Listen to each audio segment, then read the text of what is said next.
Pán Pálko je významný, podľa mňa dodnes rešpektovaný konzervatívny politik, bývalý minister vnútra, dneska komentátor denníku Štandard.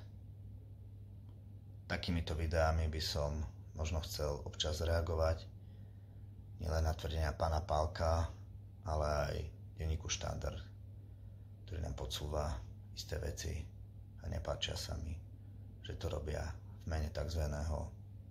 Konzervativizmu. USA začali presadzovať vstup Ukrajiny do NATO. Na samite NATO v Bukurešti v roku 2008 predstavitelia Európskej únie, francúzsky prezident Sarkozy, kancelárka Merkelová, vedeli, že tieto zámery predstavujú hrozbu vypuknutia vojny s Ruskom. Európska únia dohodla dohodu o vyriešení krízy, dohodu medzi ukrajinským prezidentom Janukovičom a ukrajinskou opozíciou o konaní predčasných volieb. Ale nebolo z toho nič, pretože Spojené štáty podporili protiústavný prevrat. Pozvánka Ukrajiny do NATO v roku 2008, Majdan 2014, to sú evergreeny ruskej propagandy. Vraj Európa bola dotlačená Spojenými štátmi, aby dala pozvánku Ukrajine do NATO. Vraj Nemecko vedelo o tom, že to vyprovokuje vojnu. Nie je to pravda.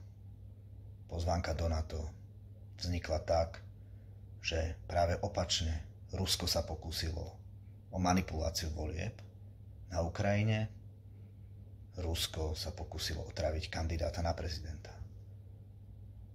Pozvánka do NATO bola reakciou Západu, ktorý garantoval bezpečnosť a územnú celistvosť Ukrajiny a preto im umožnili dať a prijať pozvánku do NATO. Mimochodom slovenská vláda, vtedajšia Roberta Fica, suverénne podporila prijatie Ukrajiny do NATO. Majdan to je ďalší evergreen o tzv. Protiústavnom prevrate, kde vraj existovala dohoda. Žiadne také dohody neexistovalo.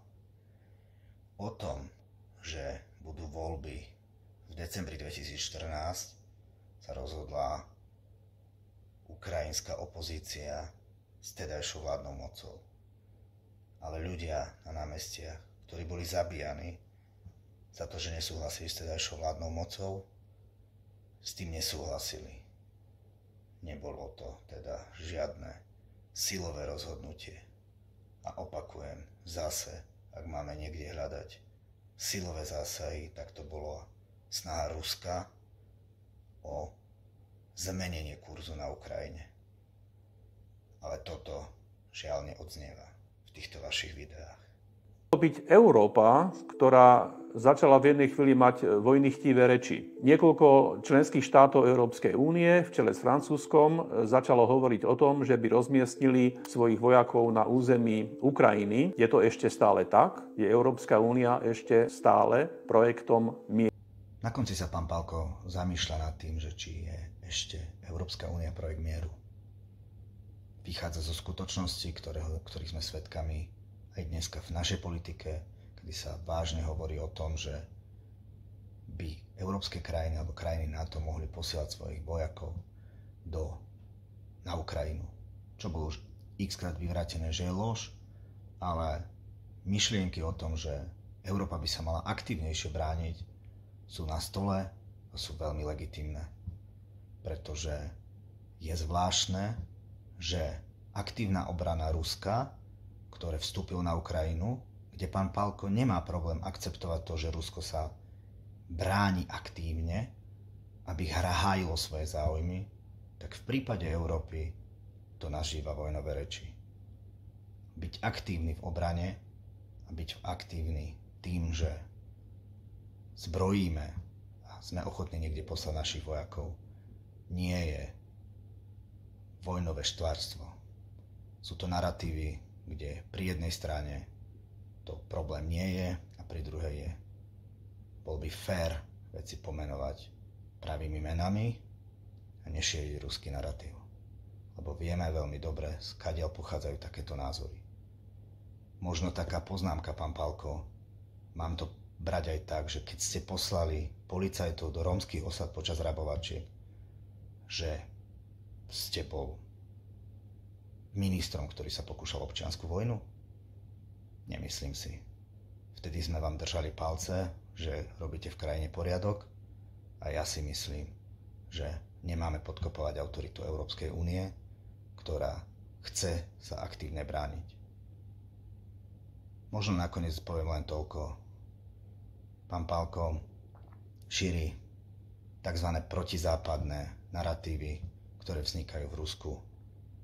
Je mi to strašne ľúto, pretože taký pokus vytrhávať veci z kontextu, povedať také polopravdy o tom, že Spojené štáty dotlačili, Majdan bol protiústavný prevrat. Všetky tieto naratívy vieme, že dneska sa vo verejnom priestore dejú, ale žiaľ majú ďaleko od hľadania skutočnej pravdy. A pán Pálko rád aj druhých z KDH politikov upozorňuje na tom, že čo je skutočná pravda. Možno by to začalo byť dobré od seba skúsiť povedať, čo je skutočná pravda. Povedať to národu tak, ako to je.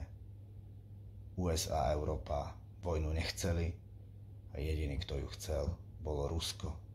A nie kvôli obrane pred NATO, ale pre obyčajné imperialistické snahy o dobitie Ukrajiny ako svojho léna.